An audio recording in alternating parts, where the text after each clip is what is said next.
বগুড়ার শেরপুর উপজেলার মির্জাপুর সুঘাট ইউনিয়নের বাঙালি নদীর জোরগাছা বৃষ্টি যেন এক নতুন জাফলং, যার সৌন্দর্যে মুগ্ধ দর্শনার্থীরা এটির নাম দিয়েছে নতুন জাফলং বা মিনি কক্সবাজার। লোকমুখে শুনে শুনে এখানে দর্শনার্থীদের ভিড় প্রতিনিয়ত বেড়েই চলেছে। বগুড়া শেরপুর উপজেলার সুঘাট ইউনিয়নের বাঙালি জোরগাছা ব্রিজে গেলেই স্বচ্ছ মিষ্টি পানির এই নদটি যেন এক নতুন জাফলং। কোলাহলহীন শান্ত পরিবেশে নতুন এক জাফলংয়ে মুগ্ধ করেছে এই নতুন জাফলং। আজকে পবিত্র ঈদের দিনে এখানে যে মানুষের যে ঢল নেমেছে, নিজের চোখে না দেখলে বিশ্বাস করার মতন না। ঈদের আনন্দ ভাগাভাগি করে নেওয়ার জন্য ছেলে থেকে শুরু করে মেয়ে, বৃদ্ধ বনিতা থেকে শুরু করে সবাই আর কি, ছেলে মেয়ে উভয় এসে এই পর্যটক কেন্দ্রে ঈদের আনন্দ ভাগাভাগি করছে। এবং একটা ভালো পিকনিক স্পট হলে এলাকার মানুষ যে কীরকম আনন্দ উপভোগ করে, এই পিকনিক স্পটটা না দেখলে বিশ্বাস করা যায় না।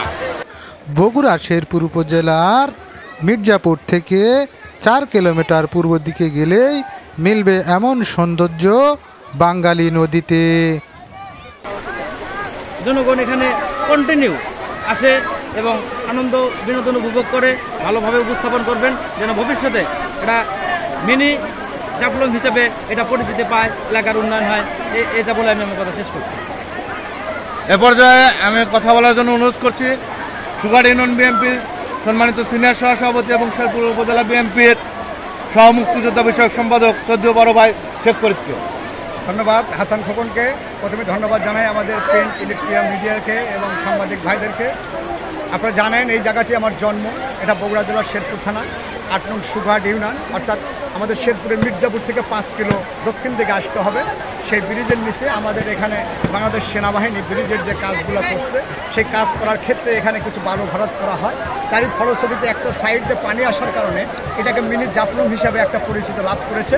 আমি অনুরোধ রাখবো, সাংবাদিকদের কাছে অনুরোধ করবো, আপনারা এই জিনিসটি এমন ফলভাবে তুলে ধরুন দেশবাসীর কাছে, যেন বিভিন্ন দূর দূরান্ত থেকে মানুষ এখানে আসতে পারে এবং এই আনন্দকে উপভোগ করতে পারে। কারণ আজকে যেহেতু পবিত্র ঈদ উল ফিতরের দিন, ঈদ মানেই আনন্দ, ঈদ মানেই সম্প্রীতি শান্তি, ঈদ মানেই সকলে কোলাকুলি, সকলে মহব্বতে চলা। এবং সেই সাথে আমি প্রশাসনকে, শেরপুর থানার প্রশাসনের দৃষ্টি আকর্ষণ করবো, তাদেরকে বলবো আপনারা এখানে একটু আসেন, কারণ এটাকে কেন্দ্র করে যেন কোনো অপ্রীতিকর ঘটনা এখানে না ঘটে, সেজন্য আমরা এলাকাবাসীর কাছে সহযোগিতা চাচ্ছি এবং আমরা যতটুকু পারি নিরাপত্তা দেব। সকলকে ধন্যবাদ। আসসালামু আলাইকুম। প্রকৃতির এই অপরূপ সৌন্দর্যে লীলাভূমিতে আপনিও পরিবার সহ ঘুরে আসতে পারেন ঈদের এই আনন্দে। বগুড়ার শেরপুর থেকে রানা মোহাম্মদ সোহেল, শাহজাহানপুর সংবাদ।